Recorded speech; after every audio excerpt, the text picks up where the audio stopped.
창세기 80번째 시간으로 하나님을 생각하고 라는 제목으로 하나님 말씀 나누겠습니다. 요셉이 종으로 팔려갔습니다. 이스마엘 상인들의 손에 의해서 애굽의 장군인 보디발의 노예로 팔려갔죠. 요셉은 아마도 대단히 고통스러웠을 것입니다. 여러분 생각해 보십시오. 하루아침에 나락으로 떨어진 거예요. 아버지 야곱의 사랑을 독차지하며 귀공자로 살았던 요셉입니다. 그런데 채색 옷도 벗겨지고 노예복을 입게 되었습니다. 옷이 보여주는 것처럼 그의 신분은 완전히 하루아침에 180도 달라졌다라는 것입니다. 얼마나 힘들었겠습니까? 더욱이 이렇게 한 것이 누구였습니까? 형들이었죠. 형들이 팔았어요. 자신과 피를 나눈 형들이 이렇게 했습니다. 물론 요셉이 잘못한 점도 있죠. 그러나 이거 너무한 거 아닙니까? 아무리 형제가 미워도 인신매매를 한 거잖아요. 돈 받고 팔아버릴 수 있습니까? 피를 나눈 형제들이 이렇게 한 거에 대해서 아마 요셉은 더욱 힘들었을 거예요. 남도 아니라 함께 자란 형들이 나를 팔아버렸어. 얼마나 고통스럽겠습니까? 더욱이 요셉에게는 꿈이 있었어요. 그냥 꿈이 아니라 누가 주신 꿈입니까? 하나님이 주신 꿈이에요. 형들이 그리고 아버지가 자신에게 절한다는 꿈이었습니다. 그 꿈이 이루어질 거라고 요셉은 믿었을까 안 믿었을까요? 믿었어요. 그래서 꿈자랑도 열심히 하고 다니지 않았습니까? 그런데 꿈과 현실이 너무 달라요. 하나님이 그렇게 놀라운 꿈을 주셨는데 현실은 형들에게 팔려서 애굽에 종살이 하는 거예요. 여러분 이때 어떤 생각이 들까요? 세 가지 생각이 들 거예요. 하나님에 대해서. 하나님이 날 버렸다. 아니면 하나님이 내 꿈이 잘못된 꿈이다. 아니면 하나님은 안 계시다. 이런 생각이 들 수 있을까 없을까요? 있죠. 나에게 이런 꿈을 주셔놓고 현실은 팔려갔어요. 형들이 팔아버렸어요. 여러분 잘 보십시오. 지금 요셉이 사람들에게 핍박을 받고 고통을 당한 것보다 같은 형제들에게 그렇게 핍박을 받아서 더욱 힘듭니다. 사람에게 중요한 건 마음 아닙니까? 마음이 강하면 어떤 어려움도 이기죠. 그런데 마음이 무너지면 작은 고난도 더 힘들 수 있고 무너질 수 있죠. 형들이 팔았다. 꿈이 무너졌다. 하나님이 날 버렸다. 이것은 요셉을 더욱 약하게 했습니다. 그래서 지금 요셉은 더욱 포기하고 무너지기 딱 좋은 순간이에요. 요셉은 누가 봐도 지금 무너질 수 있는 순간이고 무너져도 할 말이 없을 정도로 이해가 된다. 그런 상황입니다. 자, 그런데 요셉이 포기합니까? 포기하지 않습니까? 포기하지 않아요. 여기서 요셉의 믿음의 진 면목이 드러나는 거예요. 사랑 여러분, 믿음은 고난 가운데 들어오는 거예요. 모두가 저 사람은 포기할 거야. 저 사람은 이제 끝났어. 마귀도 이제 넌 끝났어. 그 순간에 아니야. 난 안 끝났어. 그게 믿음이에요. 거기서 믿음이 드러나는 거예요. 평상시 때 몰라요. 그 사람이 믿음이 있는지. 편안할 때 몰라요. 믿음이 있는지. 그런데 이럴 때 믿음이 드러나는 거예요. 그리고 이런 믿음이 하나님 앞에 복받을 믿음인 줄 믿습니다. 이거 누가 봐도 포기할 각이거든요. 자포자기해야 될 순간이에요. 근데 여기서 요셉의 진면목이 드러납니다. 요셉은 그런 사람이 아니었어요. 그렇게 나약한 사람이 아니었습니다. 요셉은 하나님 앞에 충분히 복받을 만한 사람이었습니다. 그는 여기서 결코 포기하지 않고 성실하게 자기에게 주어진 일을 감당합니다. 자, 2절입니다. 함께 읽겠습니다. 시작. 여호와께서 요셉과 함께 하심으로 그가 형통한 자가 되어 그 주인 애굽 사람의 집에 있으니. 여러분, 노예는 형통한 겁니까? 형통하지 않은 겁니까? 근데 오늘 2절은 뭐라 그래요? 형통하대요. 노예를 했어도 형통할 수 있다라는 거예요. 고정관념이 깨지길 바랍니다. 난 노예니까 형통하지 않아. 난 직장을 다니니까, 나는 사장이 아니니까 난 형통하지 않아. 무슨 말씀? 그 자리에 하나님이 함께 하시면 형통이에요. 어느 위치에 있는 게 중요한 거 아니에요. 그건 세상 사람들 말이고, 여기 오늘 보디발이 요셉을 부러워합니까? 요셉이 보디발을 부러워합니까? 보디발이 요셉을 부러워해요. 하나님이 그와 함께 하심을 보았더라 보았더라 계속 성경에 나오잖아요. 여러분이 부러움의 대상이 되길 바랍니다. 하나님이 여러분과 함께하는 줄 믿습니다. 그런데 하나님이 함께한다고 다 형통할까요? 우리도 하나님이 함께하잖아요. 요셉이 형통한 자가 되어라고 말합니다. 하나님이 함께하신다고 다 형통하진 않습니다. 형통한 건 그 사람의 몫이에요. 그 사람이 잘했다라는 거예요. 즉 이 말은 요셉이 잘했다라는 거예요. 여러분 예수를 믿고 하나님의 자녀가 되면 그 순간부터 여러분은 혼자가 아닙니다. 믿으십니까? 하나님이 함께 하십니다. 그런데 형통한 자가 되는 건 그 다음 문제예요. 하나님이 함께 하는데 모든 성도들이 다 형통하진 않아요. 그럼 어떤 성도들이 형통합니까? 하나님이 함께 하는 걸 보이지 않고 들리지 않아도 믿고 그 하나님을 의지하고 포기하지 않고 의지하며 살아갈 때 그때 형통한 거예요. 여러분 우리도 하나님이 함께하는 줄 믿습니다. 그런데 우리가 그 믿음을 가지고 요셉처럼 살아갈 때 형통한 거예요. 그러므로 요셉이 형통했다는 건 하나님이 함께 하셨을 뿐만 아니라 요셉이 그 하나님을 의지하고 성실하게 살아갔다라는 것입니다. 그 결과 형통이 주어진 것입니다. 결국 요셉은 보이지 않지만 하나님의 함께 하심을 믿고 성실하게 살았습니다. 그 결과 따라온 게 형통이죠. 여기 우리가 요셉에게 배울 첫 번째 모습입니다. 하나님을 생각하고 성실하게 살아가는 것. 그는 보디발을 생각하고 일하지 않았어요. 노예라는 신분을 생각하고 일하지 않았어요. 나를 팔아버린 형들을 생각하면서 원한을 가지고 일을 드드득 갈면서 일하지 않았다니까요. 요셉은 누구를 생각하고 일했습니까? 하나님을 생각하고 일했어요. 그러니까 성실이 나오는 거예요.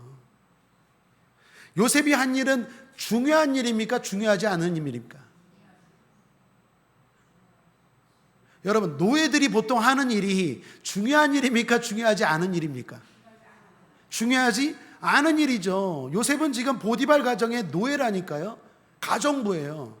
아니 무슨 가정부가 무슨 중요한 일이겠습니까? 뭐 왕들이나 중요한 결정이나 뭐 이런 걸 한다고 중요하다고 하지. 요셉이 하는 일이 뭐가 중요한 일이겠어요? 뭐 설거지하고 뭐 이런 허드렛 일이나 잡일 아니겠어요? 근데 그 일을 요셉은 성실하게 했다라는 거예요. 그랬더니 그 일이 위대해지고 그리고 그 일을 통하여 하나님이 형통하게 했다라는 것입니다. 그러므로 우리는 이렇게 말할 수 있어요. 하나님께 위대한 일을 달라 기도하지 말고 위대한 꿈을 가지고 위대하게 일하십시오. 그러면 그 일이 위대해질 줄 믿습니다. 그 일이 여러분을 형통케 하실 줄 믿습니다. 여러분이 어떤 직분에 있든지 어떤 지위에 있든지 상관없이 그 일이 또한 작든지 크든지 상관없이 하나님을 생각하셔야 돼요. 사장님을 생각하는 것도 아니고 우리 가정에 목구멍이 포도청이니까 그거 생각하고 일하지 않았다니까요. 요셉은 하나님을 생각하고 일했어요. 그러니까 성실하게 일할 수 있는 거예요. 이 일 자체만 생각하면 어떻게 성실하게 일합니까? 이거 허드렛 일인데 더욱이 형들을 생각하고 보디발을 생각하면 성실하게 일할 수 없는 거예요. 그냥 대충 그냥 어영부영 일하는 거죠. 그런데 요셉은 하나님을 생각했다라는 거예요. 그러니까 거기서 성실이 나오고 그 다음 위대하게 형통이 따라왔다라는 것입니다. 그러므로 우리입니다. 우리도 하나님을 생각하고 살아가야 합니다. 하나님을 생각하고 일해야 합니다. 내가 하는 일이 작다고 불평할 것이 아니라 하나님을 생각하고 성실하게 감당해야 합니다. 그러면 그 작은 일이 위대해집니다. 이게 하나님의 사람들이 살아가는 모습이에요. 왜 나에게 꿈을 줘놓고 나에게 하나님이 함께 하시는데 내가 이런 일을 하다니 내가 이거밖에 안 되나? 그 아직 믿음이 뭔지를 모르는 사람이에요. 하나님이 함께 하시면 그 작은 일이 위대해진다니까요. 거기에 형통이 임하는 거예요.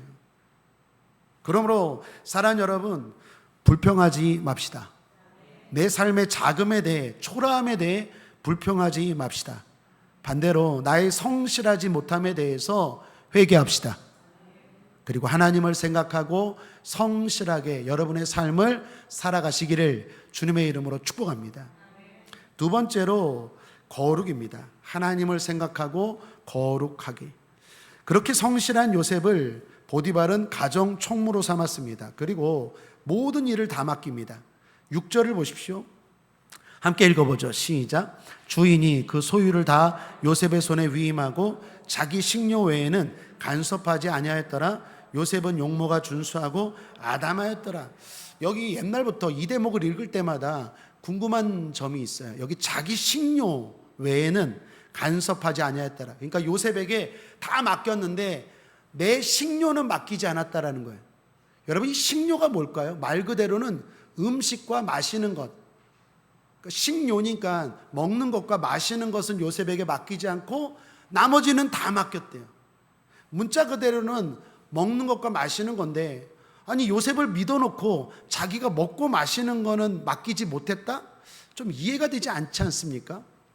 자기 식료가 뭘까요? 아내를 말합니다. 아내를 향한 완곡한 표현이에요. 그러니까 자기 식료.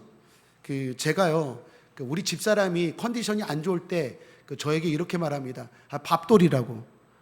제가 집밥을 좋아하거든요. 그러니까 집에서 자꾸 밥을 먹으려고 하니까 밥돌이냐고. 밥돌이. 밥돌이는 뭡니까? 누구를 말합니까?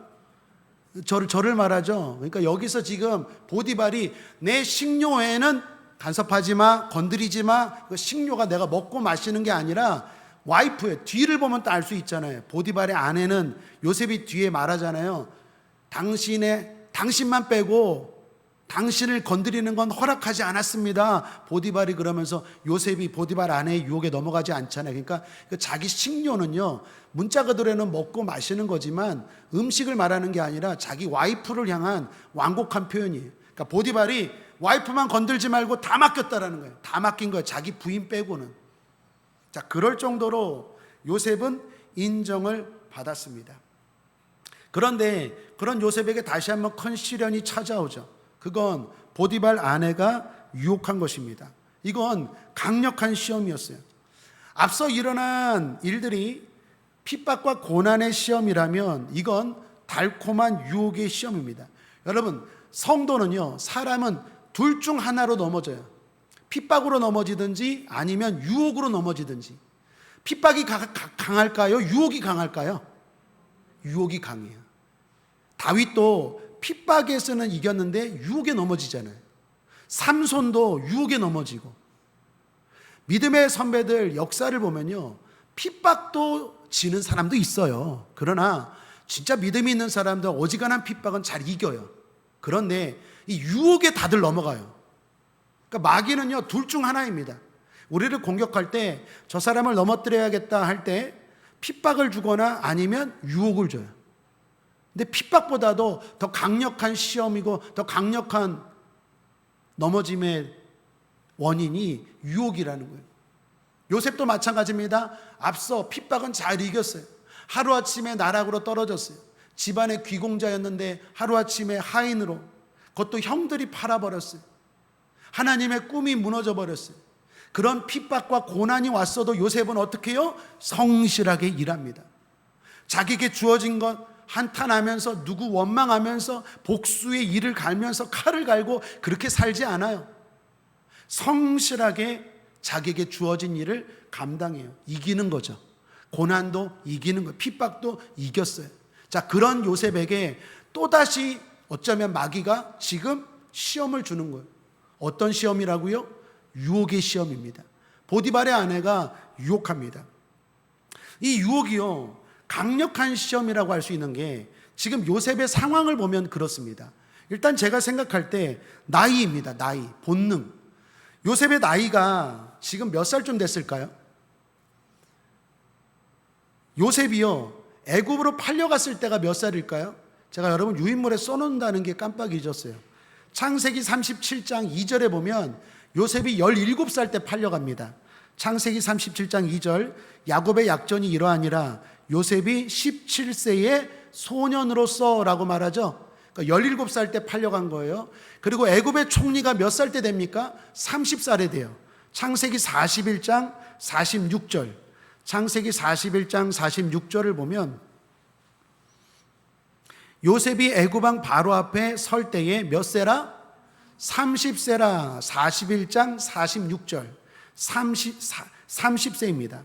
그러니까 요셉이 애굽으로 팔려가서 왕이 될 때까지가 17세에서 30세 사이에 일어난 일이에요. 그러니까 지금 보디발의 아내가 유혹했을 때쯤은 대부분의 학자들이나 제가 볼 때도 그렇고 한 20대 중반입니다. 여러분 20대 중반 어땠습니까? 우리 옆 사람 한번 물어보세요. 집사님, 권사님, 안수 집사님 20대 어땠어요? 한번 물어보세요. 시작. 20대 어땠어요? 한번 따라하겠습니다. 끝내줬죠. 끝내줬죠. 그때 한미모하고 그냥 한힘하고 잘 나갔죠. 안 그렇습니까? 우리 권사님들, 집사님들, 안수 집사님 지금도 멋지고 아름다우신데 20대 중반 끝내줬죠. 요셉도 마찬가지입니다. 그때 유혹이 찾아온 거예요. 지금 뭐 80대, 90대, 물론 우리 권사님들, 안수 집사님은 80대, 90대에도 강건합니다. 그러나 보통 80대, 90대에는 본능이 시들시들할 때예요. 그때 유혹은요, 유혹도 유혹이 아니에요. 근데 지금은 혈기왕성한 본능에 충실할 때입니다. 이때 유혹은 물리치기가 힘들어요. 그리고 지금 유혹하는 사람이 누구라고요? 보디발의 아내입니다. 힘이 있습니까? 없습니까? 있어요. 말 안 들으면 어떻게 될까요? 그저 시달리겠죠. 내가 유혹하는데 날 거절해? 그러면 너 두고 봐. 내가 너를 노예잖아요. 여긴 보디발의 아내고 얼마든지 괴롭힐 수 있어요. 심지어 쫓겨낼 수도 있어요. 요셉은 그런 생각 했을까? 안 했을까요? 했죠. 내가 저 보디발의 아내 유혹을 거절하면 나에게 엄청난 불이익이 찾아올 거야. 그거 당연하게 생각할 수 있는 거죠. 그러니까 이 유혹이 거절하는 게 만만하지가 않아요. 세 번째는요, 이거 숨길 수 있을까요? 없을까요? 발각될 거라고 생각했을까요? 아니요. 지금 딱 둘이에요. 보디발의 아내와 요셉 2명밖에 없어요. 그러니까 아무도 안 본다. 아무도 안 보고 보디발의 아내가 날 유혹했어. 그러니까 보디발의 아내가 다 처리하고 이거 소문 안 날 거야. 그런 생각할 수 있을까 없을까요? 있죠. 아무도 안 보면 죄 짓기 더 쉽잖아요. 더욱이 요셉은 지금 유혹하는 사람입니까? 유혹을 받는 사람입니까? 유혹을 받는 사람이니까 나중에 나는 잘못 없어요. 저 아줌마가 나 유혹했는데 난 피해자예요. 난 피해자예요. 이런 생각할 수 있을까 없을까요? 그러니까 더 유혹에 얼마든지 넘어갈 수 있습니다. 그리고 또 마지막은 이게 어쩌면 제일 중요할 것 같아요. 지금 요셉의 신분은 뭐라고요? 노예예요. 노예예요. 그러면 어떤 생각이 들까요? 어차피 난 버려진 몸이야. 난 노예야. 어차피 난 버려진 몸인데 까짓것 뭐 그냥 이렇게 살지. 여러분 세상 사람들이 다 그렇죠. 갑자기 무너지거나 갑자기 어떻게 되면 아유 까짓것 뭐 어차피 이렇게 된 것 그냥 살지 뭐. 만약에 요셉이 옛날에 아버지의 사랑을 받고 채색 옷 입고 존귀했다면 난 그런 거 하면 안 돼. 나는 존귀한 사람이야. 그러니까 유혹을 물리칠 수 있겠지만 지금은 허드렛이라는 한 집안의 노예예요. 그럼 스스로 어떤 생각을 하겠습니까? 자존감이 많이 떨어졌겠죠. 나는 어차피 노예인데 뭐 에이 그냥 대충 살지 뭐. 무슨 노예가 무슨 정조가 어딨고 뭐 그런 게 어딨어. 어차피 버려진 몸인데 그냥 부어라 마셔라 그냥 살자 정욕대로. 이런 생각할 수 있을까 없을까요? 있어요. 그러니까 이 유혹은요 대단히 강력해요. 물리치기가 쉽지가 않아요. 이게 남의 이야기라고 생각해서 그렇지 여러분이 만약에 이 입장이 되면 이 나이에 이런 상황에 이런 유혹이 다가왔는데 안 돼요. NO! 한다는 게 쉽지가 않아요. 자, 그런데도 여기서 요셉의 또 진면목이 드러나요. 여러분, 믿음은 이런 데서 드러나는 거예요. 하나님이 보고 계실까, 안 보고 계실까요? 보고 계세요. 마귀도 보고 있을까, 안 보고 있을까요? 보고 있어요. 이때 진짜 믿음이 드러나는 거예요. 평상시 때 기도하는 건 누구나 할 수 있죠. 평상시 때 예배하는 건 누구나 할 수 있어요. 물론 누구나 하는 건 아니에요. 그것도 귀하고 아름다운 일입니다. 그런데 이럴 때 진짜 이 사람의 믿음이 드러나는 거예요. 이때 요셉은 어떻게 합니까? 그 유혹을 물리쳐요. 어떻게? 하나님을 생각하고. 요셉은 어디에 있든지 하나님을 생각해요. 자기의 생각 속에 하나님이 늘 있어요. 내가 노예로 가든 보디발의 가정으로 팔려가든 내가 병이 들든 아니면 나중에 감옥까지 가죠. 어디에 있든 요셉은 늘 하나님을 생각해요. 그리고 막 살지 않아요. 여러분, 이게 중요해요. 그 유혹을 물리칩니다. 자, 9절입니다. 유명한 말이죠. 함께 읽겠습니다. 시작. 이 집에는 나보다 큰 이가 없으며 주인이 아무것도 내게 금하지 아니하였어도 금한 것은 당신뿐이니 당신은 자기 아내임이라. 그런즉 내가 어찌 큰 악을 행하여 하나님께 득죄하리이까. 큰 악입니까? 작은 죄입니까? 큰 악이에요. 요셉은 하나님을 생각했어요. 하나님을 생각하니 이건 하면 안 되는 일이에요. 그 일은 작은 죄가 아닙니다. 누구나 다 하는 게 아니에요. 그건 절대로 하면 안 되는 거예요. 세상 사람들도 다 하는데 뭐 나도 할 수 있지. 아니에요. 이건 큰 악이에요. 여러분, 이렇게 사셔야 돼요. 요즘 사람들은 다 하는데요? 아니에요. 그거 작은 거 아니에요. 세상 사람들은 그렇게 살아도 우리는 하나님을 생각하고 이걸 큰 악으로 생각해야 돼요. 요즘 간통죄가 없어졌어요. 세상은 그걸 죄로 인정하지 않아도 우리는 그렇게 살면 안 돼요. 우리는 이건 큰 악이에요. 요셉은요, 이렇게 생각한 거예요. 보디발의 아내가 유혹하면서 이런 말 저런 말 많이 했겠죠? 여기 보면 한 번이 아니랬어요. 자꾸 여러 번 눈짓하고 계속 요셉을 유혹했다고 했어요. 여러분 한번 상상해 보십시오. 보디발의 아내가 무슨 말 했을까요? 야, 요셉아, 너 어차피 노예자냐? 너 어차피 버려진 몸인데 너 너무 티낸다. 그리고 다 그렇게 살아. 노예들 다 그렇게 살아. 너 유난 떨지 마라. 너 나한테 잘 보이면 내가 너 얼마든지 높여줄 수 있어. 그런 말로 요셉을 유혹했을까, 안 했을까요? 했어요.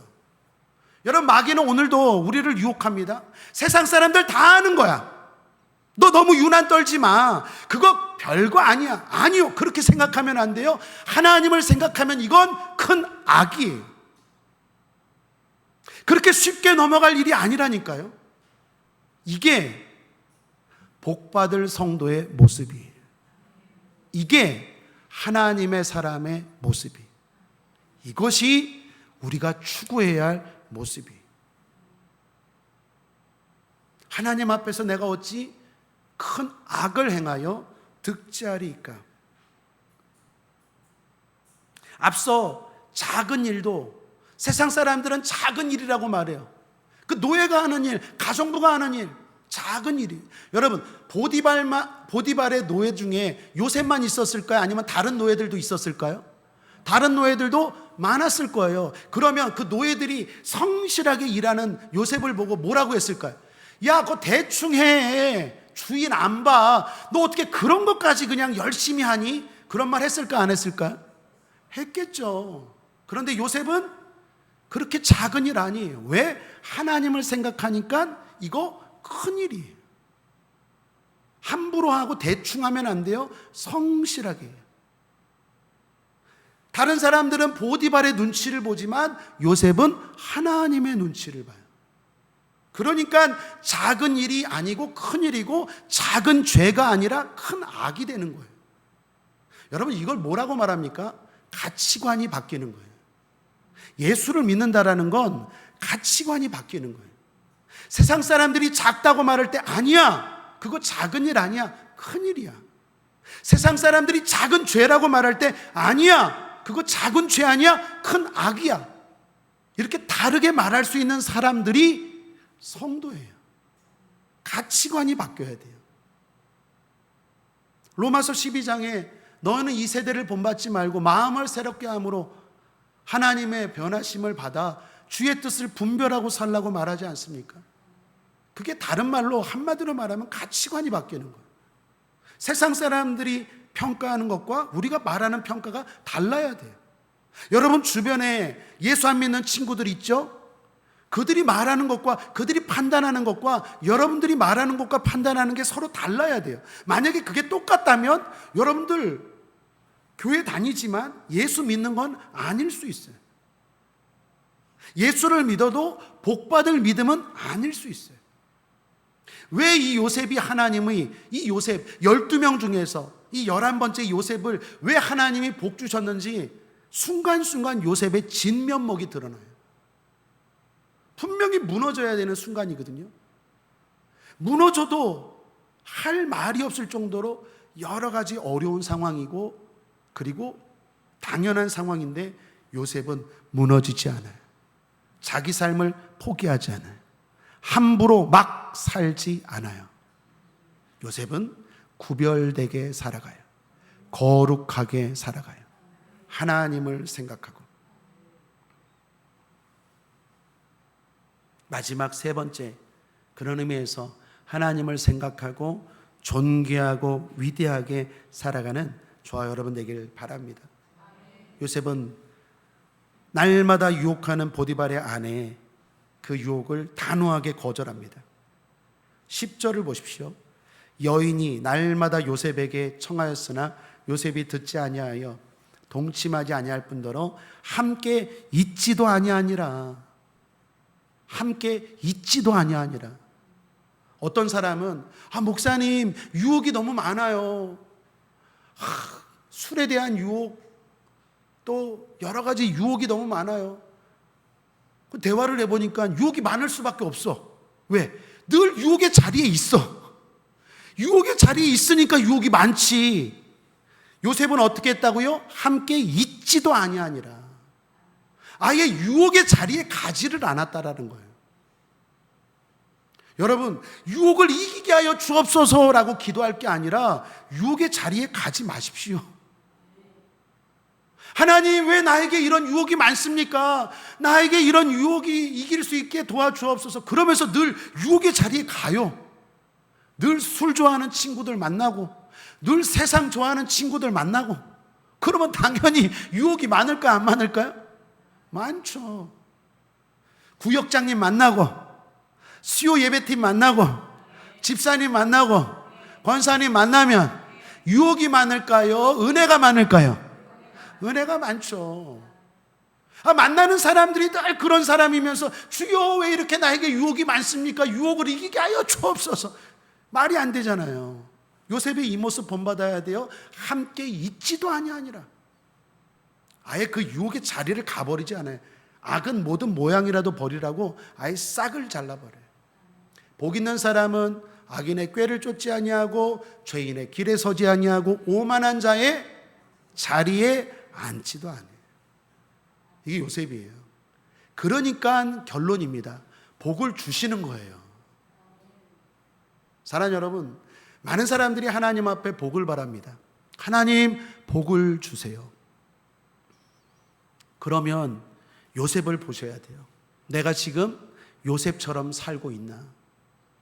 요셉처럼 중요한 순간에 대충 타협하면서 대충 적당히 살아가는지, 아니면 하나님을 생각하고 다르게 살아가는지를 살펴봐야 돼요. 평상시 때, 그때도 우리는 늘 깨어 있어야 되지만 특별히 어려울 때, 힘들 때, 유혹이 있을 때 그때 잘해야 돼요. 여러분, 학생이 평상시 때도 열심히 공부해야 되지만 언제 공부를 잘해야 됩니까? 시험 칠 때. 시험 칠 때 잘해야 되는 거예요. 그때가 진짜 결정이 나는 거예요. 그 시험을 잘 보려면 늘 편안할 때 하나님 앞에 예배하고 기도하는 게 당연히 중요하겠죠. 여기서 실력이 쌓아지고 영적인 내공이 길러져서 고난의 시험, 유혹의 시험이 있을 때 요셉처럼 물리칠 수 있는 줄 믿습니다. 사랑하는 여러분, 하나님을 생각하고 거룩하고 존귀하게 위대하게 살아갑시다. 이 가치관이라는 게 대단히 중요합니다. 우리나라 지도를 보면 토끼입니까? 호랑이입니까? 우리나라 지도를 보면 토끼입니까? 호랑이입니까? 옛날에 그 토끼라고 하신 분이 있었어요. 그 최남선 씨라고, 그분이 제가 알기로 소년이라는 그 잡지에다가 1910년대인가 그때 글을 기고했어요. 그 취지는 뭐냐면 우리나라 사람들이 우리나라 지도, 그 지역에 대해서 잘 알게 하기 위해서 계몽적인 차원에서 우리나라는 토끼와 같습니다. 여러분, 우리나라 지도, 우리나라 국토를 잘 아시길 바랍니다. 이런 건데, 일본이 들어와서 이걸 이용해 갖고 너희들 민족은 토끼밖에 안 돼, 그렇게 왜곡한 거예요. 그래서 우리의 가치관과 생각을 억눌러 버리는 거예요. 그러니까 내가 토끼니까, 토끼는 뭐가 많습니까? 겁이 많죠. 겁이 많으니까 그런 가치관, 그런 생각을 심어주려고 한 거예요. 독립 같은 거 꿈꾸지도 말고 그냥 주는 거 받아먹고 그렇게 살아. 그게 토끼 가치관이에요. 그런데 안중근을 비롯해서 독립운동하는 사람들이 이 가치관을 바꿨어요. 우리나라 지도는 토끼가 아니라 호랑이라는 거예요. 여러분, 이게 별거 아닌 것 같은데 대단히 중요해요. 왜 일본이나 안중근 의사나 왜 이거 지도 똑같은 지도인데 토끼다, 아니다, 호랑이다, 우리가 볼 때는 되게 유치해 보이죠. 그런데 그렇지 않다라는 거예요. 사람이 어떤 가치관을 가지고 살아가느냐가 대단히 중요하다라는 거예요. 하나님을 생각하고 살면 우리의 가치관이 성실하게 되고 위대하게 되고 거룩하게 되고 존귀하게 될 줄 믿습니다. 여러분이 성령 안에서 그렇게 되길 바랍니다. 하나 더, 그 사우디아라비아의 말 사진 실어놨죠. 말하면 사우디아라비아의 말이 세계적으로 유명하다고 합니다. 이유는요, 100마리의 말을 음식만 주고 물을 안 줬어요.